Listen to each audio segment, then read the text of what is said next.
Hello, Scorpio. Thank you for joining me for your weekly forecast for week commencing the 27th of February.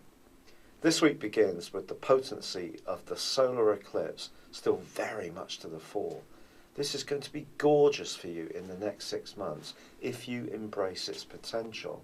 And it's all about you indulging in the side of yourself that likes to have fun, be creative, show flair, spend time with children or grandchildren if you have them, or perhaps just bring out the inner child within you. Certainly the healing instincts of Neptune is going to be very important to this process, and this week Neptune remains very influential, combining, as it does with the Sun all week, and from the middle of the week, the energies of Mercury. Now, Mercury in the sign of Pisces can definitely bring the more humorous side of your personality out.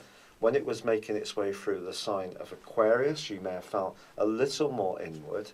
But now the stage is set for you to really show just what you're about, what makes you the unique person you are. In the second half of this week, Neptune is going to be aligning with Mercury, and your imagination can be absolutely fantastic. So go for it. If you have those talents, showcase them in some way. Now, of course, the fifth solar house is also about romance. If you're currently single, I think this combination suggests maybe taking a hobby more seriously can connect you to people or a person who could actually ease up on your senses in a very positive way. And talking about senses, with Neptune, it is all about being very attuned to the more sensitive interactions we have with others.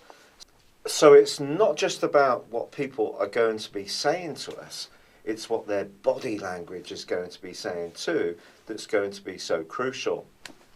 Now, there continues to be a very dramatic connection this week between your traditional ruler Mars and the planet of surprises, Uranus.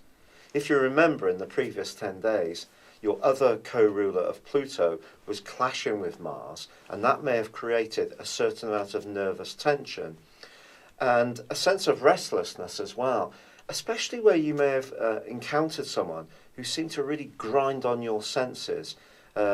Someone who perhaps didn't understand where you were coming from, especially if you tried to explain something, or inhibited you, particularly in your work situation, I feel.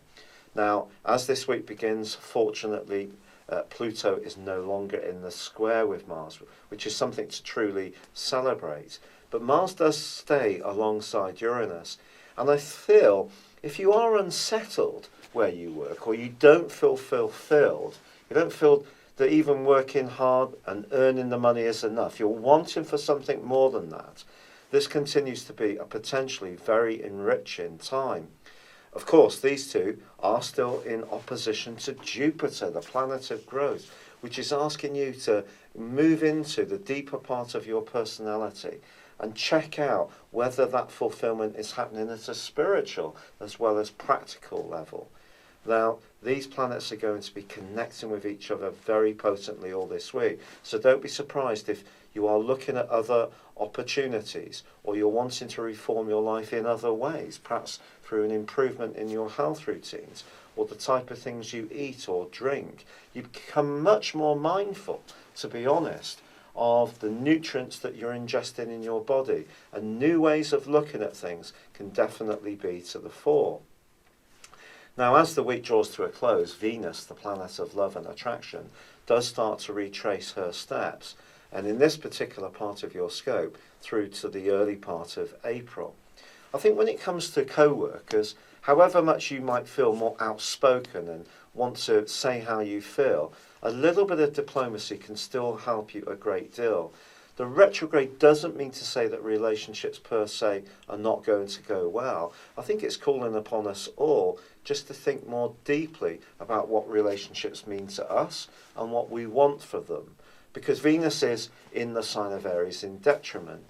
So your natural capacity to see beneath the surface of situations can see you actually welcoming this retrograde. It can be very, very good for you. Now, by the end of this week, it's true there is a quarter moon. You're a passionate member of the Zodiac. That makes you someone who is always interesting to encounter. But I feel that this particular quarter moon suggests that there could be someone that comes into your situation that you may have a great attraction for, but make sure that the hazy energy of Neptune isn't being a trickster energy for you in terms of the potential viability of this. In an existing relationship, you also need to feel that there's a quid pro quo when it comes to who does what within the tie. It can't just be at the more magical level. It has to work in a nitty-gritty way as well. Yet with Mercury and the Sun combining as this week draws to a close, I do feel that you could come up with a piece of magic either in your personal situation or around an idea which could have real potential. It's been a real pleasure being with you. Thank you for joining me. Good luck and goodbye for now.